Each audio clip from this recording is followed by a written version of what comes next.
Douglas Bickford. It is the 13th of January 2022 at 7:24 a.m. here in Klamath Falls, Oregon. I'm going through this book right here, Teaching Self-Esteem. And I have been since February 19th, 2021.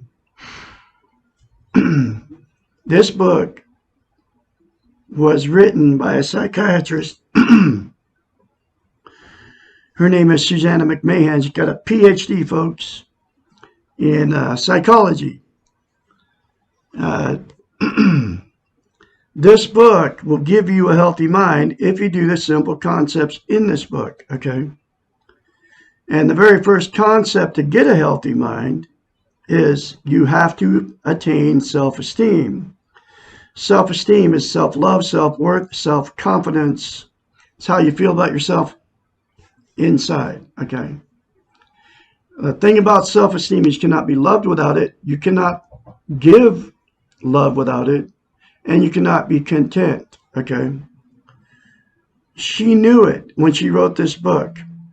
In this book is a very simple concept which she told her clients to do on a daily basis. When they were in therapy with her, she had hundreds, if not thousands of clients. She's 73, lives in Madrid, Texas, with her husband. And for many years, she was a counselor and a therapist. PTSD victims, post-traumatic stress disorder. She worked with veterans.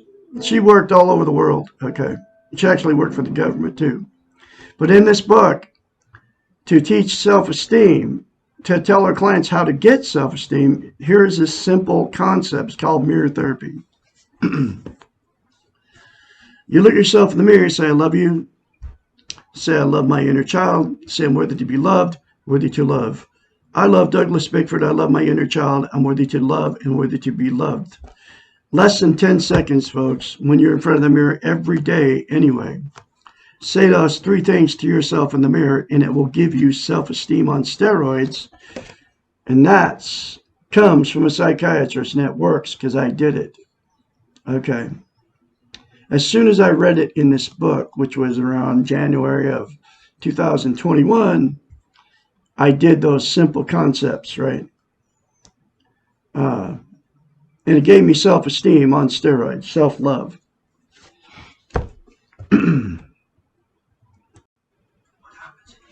So you can't be loved and you can't love without self-esteem, and you also can't be content.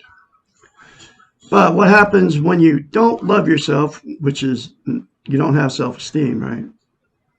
You'll get yourself in toxic relationships because what happens is you get somebody that's just like you.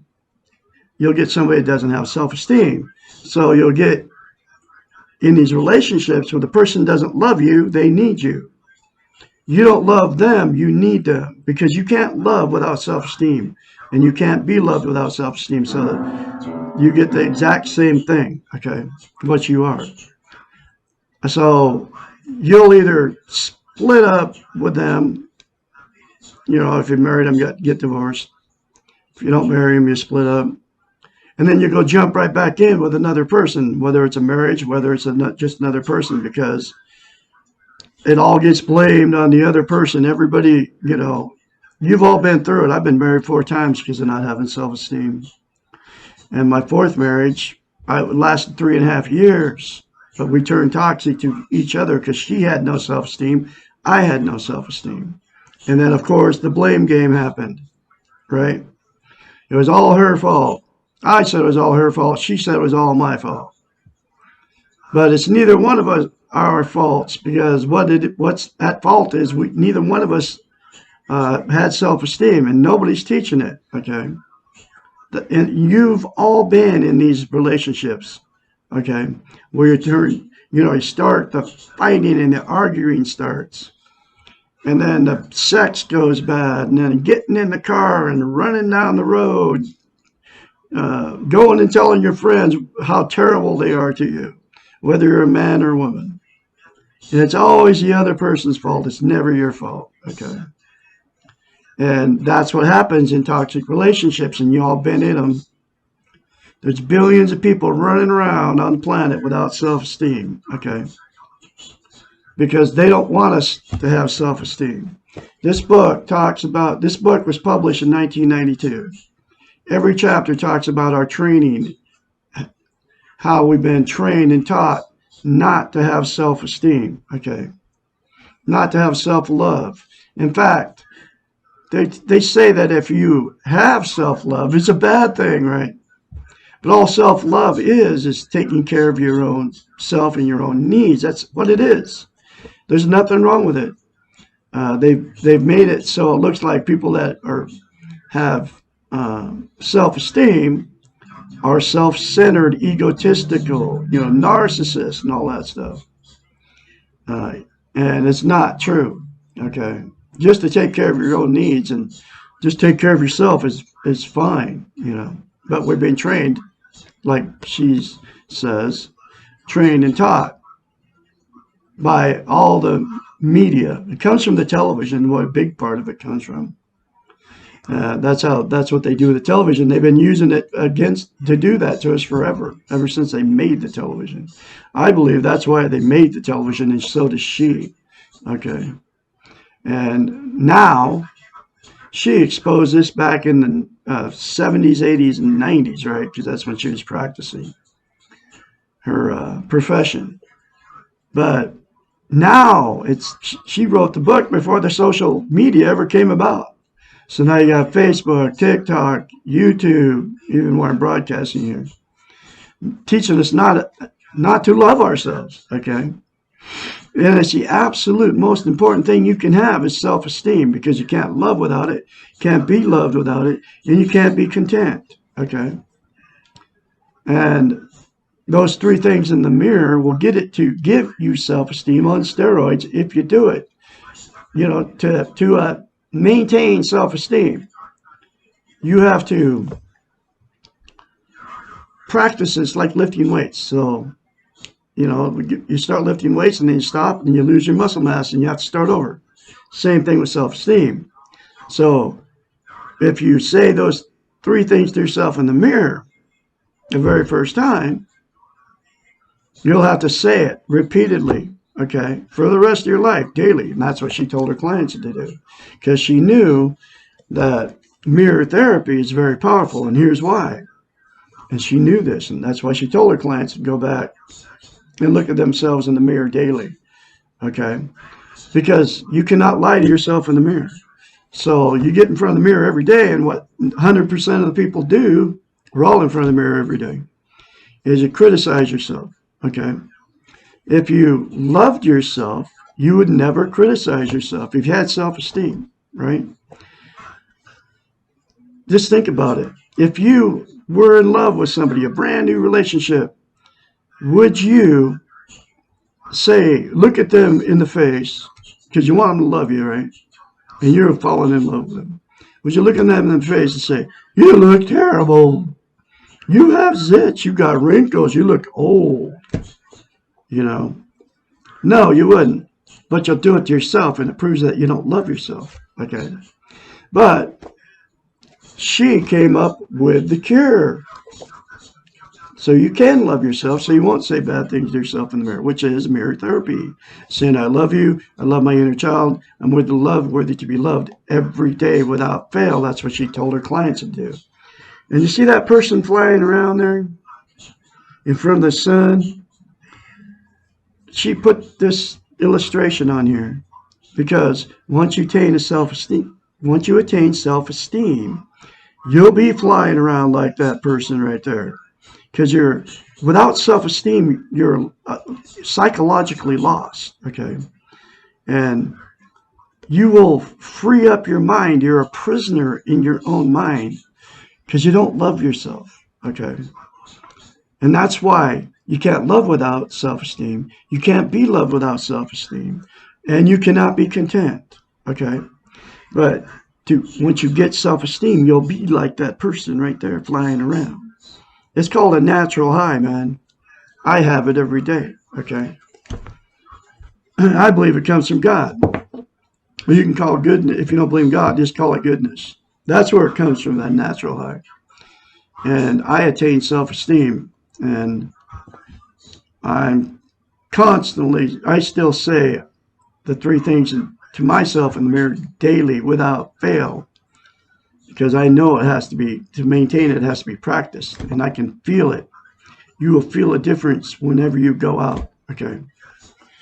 So you can't love and be loved without, so you get yourself in toxic relationships, or you'll stay in a toxic relationship for years. You know, people that do that too. Your grandparents, 40, 50 years together, they die together. But you saw all the stuff going on, the abuse, and they didn't want to be failures, so they never split up. And then dysfunctional families come out of dysfunctional families, okay? Anyway, so here's what people try to do to be content. Content is you feel good about yourself, how you are, where you are, and what you are. Okay, it's called eternal peace, right? You have eternal peace. I have it now. Never had it for 65 years. I never had self-esteem because I was sexually, emotionally, and physically abused as a child by my parents. Okay, and anyway, I stumbled across this book at my son's house, okay, who was also with an abusive woman just like I was, an alcoholic abusive woman just like I was. He's been with her for 8 years. I found it in a box, buried in a box in his house, okay, because when I left my toxic relationship over 14 months ago, I ended up at his house with nothing except for an old RV, my Dodge van, and a few clothes and my 3 cats. That was it. Okay. And that's where I found this book. Okay. Anyway.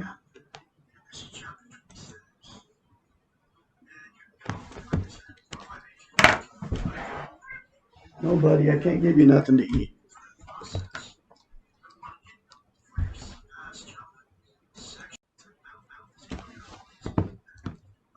So you can't be content without self-esteem. And here's what people use to try to be content: drugs, alcohol, sex, TV, religion, food, material possessions,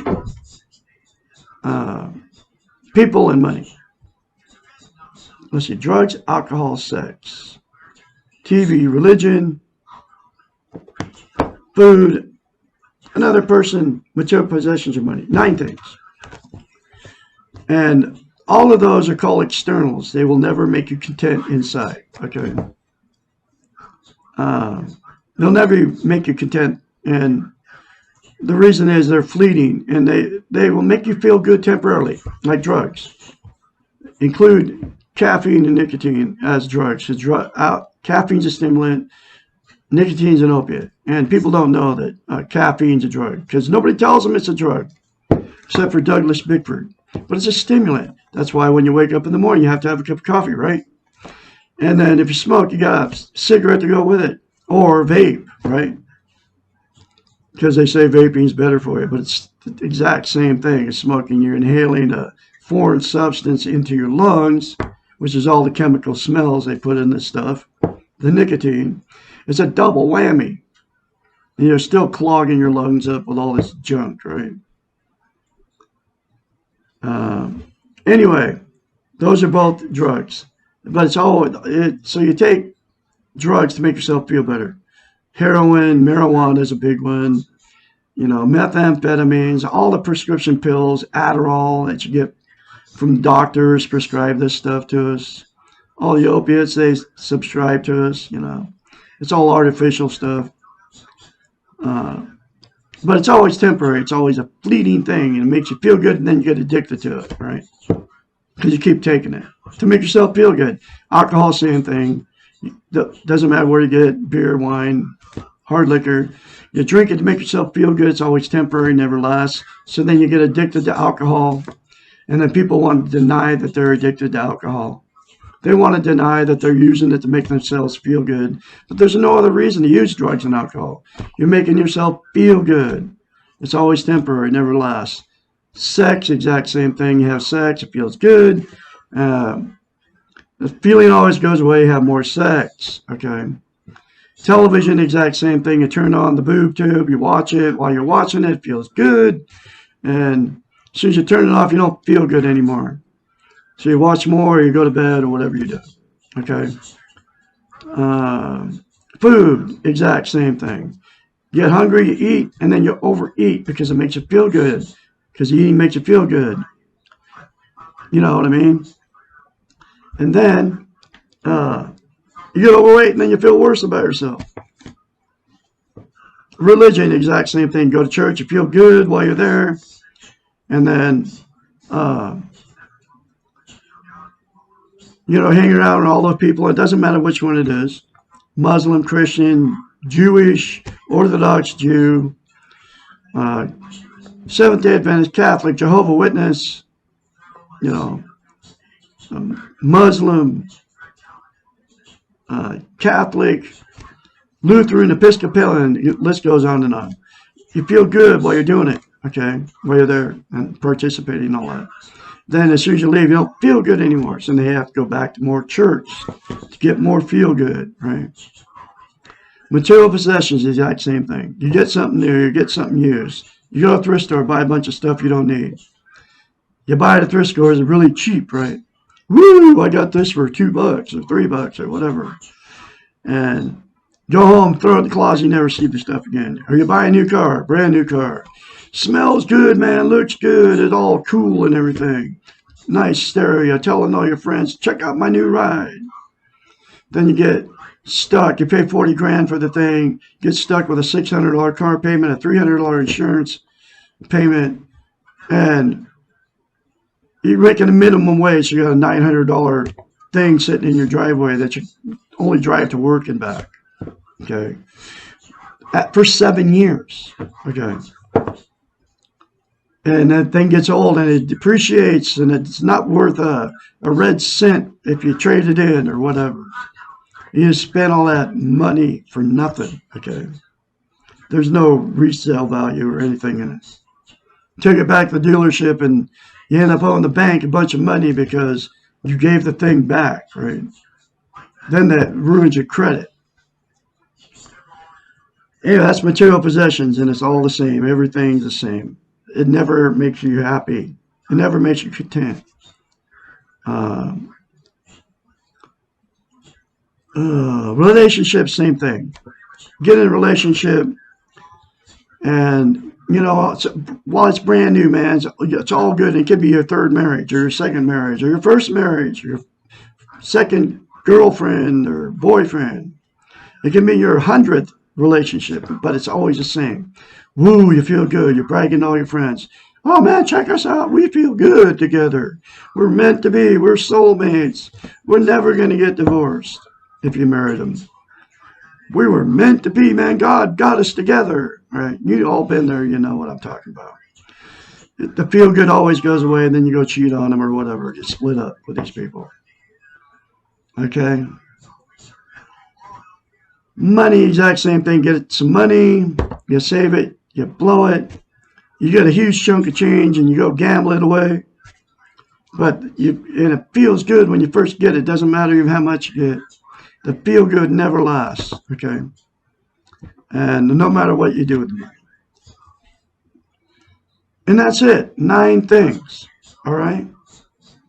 They will never, ever give you content, make you content. Content is how you feel about yourself inside. You feel good about yourself, where, how, and what you are.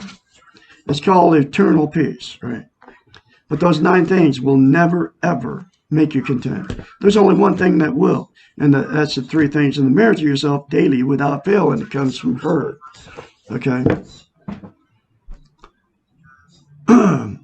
So the reason she told her parent or her clients about to look at themselves in the mirror, right, daily, without fail.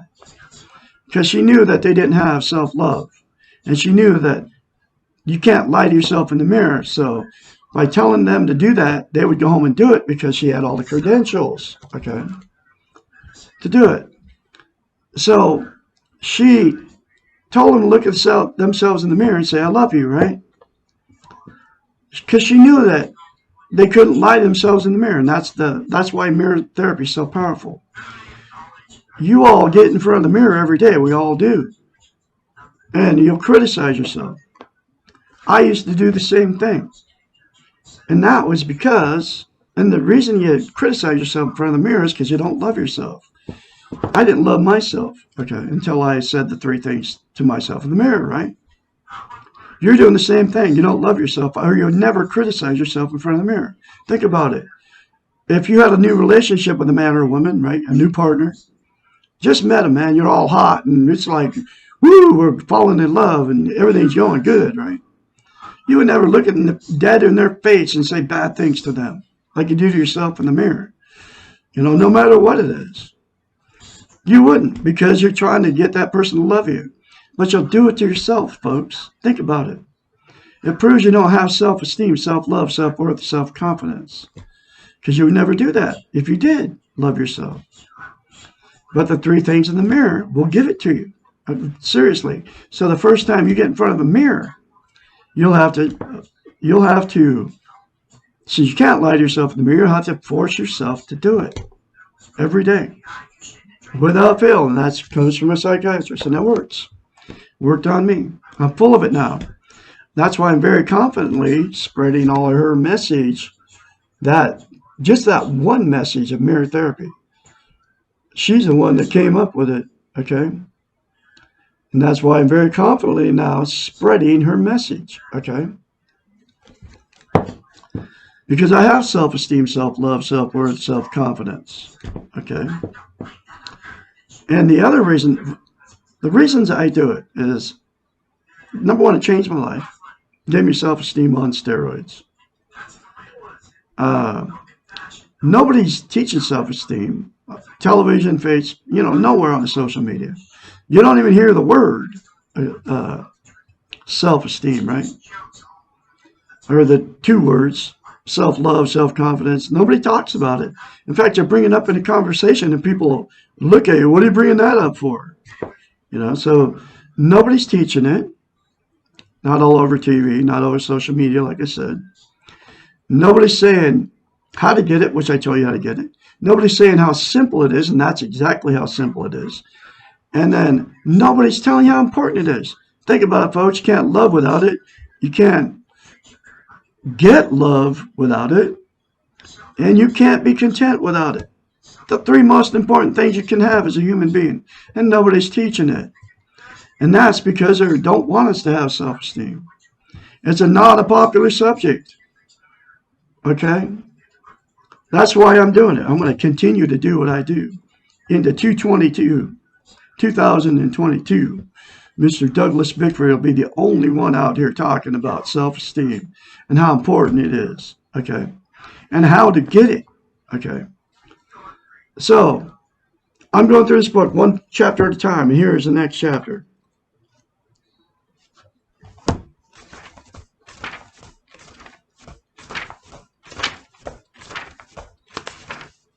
What is the meaning of life? The only way to deal with this question therapeutically rather than philosophically is to qualify the question to either what is the meaning of life or what is the meaning of life for me? By personalizing the question, we have changed it significantly from something abstract and out of our control to something more concrete and manageable for ourselves. Each of us now has a choice about what we consider important and how we prioritize the essentials of our own life. The meaning of our life, because of its subjective nature, must be found within each person. The answer cannot be found in the externals. And I told you the 9 things that are externals. It cannot be found in another person. And another person is an external, right? Unfortunately, it cannot be handed to us, either in book form or in therapy. The best that another person can do is to function as a guide, to point out new directions and perhaps provide some new materials which may lead to insight. And that's exactly what I'm doing, and that's why I'm going through this book. For you out there, that's why I can be your mentor, 458-232-5238. I can help you. I can be your guide, folks. I have self-esteem now. Others may help us learn new perspectives, and present choices that we may not have thought of by ourselves. The answer to discovering the meaning of your life lies in the exploration of yourself. You give meaning to your life. The unexplored life is not a life. At best, it is only part of a life. This exploration of yourself, your life, well may be your life's work. It is difficult, painful, and requires great courage. And I know exactly what she's talking about. In order to explore who you are and what your life is about, you must be willing to acquire objective eyes to really see yourself. This means that you must let go of the myths, illusions, expectations, that have accompanied you and helped you avoid the pain of living. You must be willing to ride the pain and drop your defenses. And I've done all this stuff. And I will continue to do it the rest of my life. This is hard work. And like most explorations, involves commitment, encouragement, and energy. Along the way, you will learn the art of loving first towards yourself. That's what the 3 things in the mirror will give you. And later towards others. The result of this exploration of yourself and your life is that you will learn the art of being whole, of being balanced. All aspects of you, mental, emotional, spiritual, and interactive, are in harmony and work together. And that's what eternal peace is. It's called being content. You become more at peace with yourself and with your world. In the process of exploring your life, it begin by looking for the meanings of life in the small, everyday acts of courage that are always present. Recognizing that life is lived in the moment, the here and the now, not in the past or the future, also helps. It takes an act of courage to stop time jumping from the past to the future and stay focused on the present. Changing the idea that time is replaceable and money is not, to the exact opposite, and then living accordingly also requires courage, as you will be going against the teachings of our Western world. The meaning of life is found in the understanding of the concepts of paradox, practice, and humor. Life is paradoxical on all levels, and this concept is explained in the next question. The best approach to understanding practice is to use a metaphor of theater. This life is rehearsal for what is to follow, and rehearsals are a process which allows making mistakes in order to learn. If you are lucky and have good direction, you will receive encouragement while you are learning.